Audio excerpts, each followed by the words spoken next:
With your motor all mounted nicely, everything's tightened down, all the red O-rings all in place, and your tensioner, see the on the earlobe, see the gap there, make note of that gap, and make note of this gap, how it's even, and you're trying to get as close as you can to the, you may have to use two thumbs just to push it down.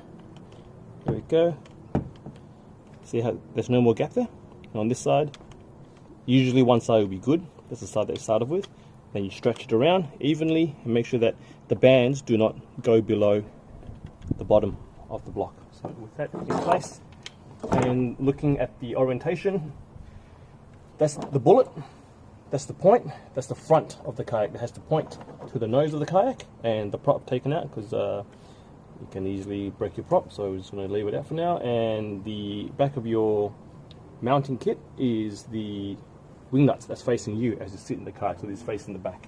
So in this position, if you can zoom in, this is how we put it in. So once it goes in, one hand operation, push it in, there we go, she's locked in, and that's the spring mechanism working there. Let's put this hand back in.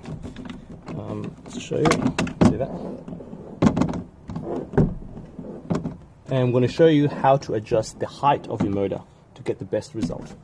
When you hit an underwater log, if your motor is too far up and it swings back or you run aground, guess what?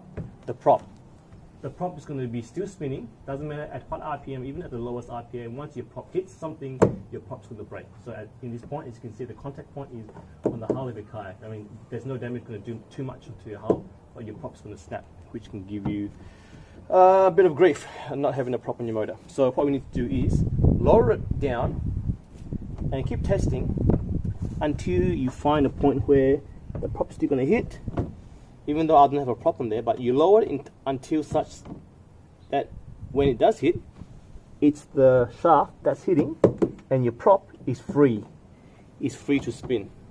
It should be about there for this particular motor, and that's what we want. We want the contact point to be there onto your hull and the prop still spinning freely.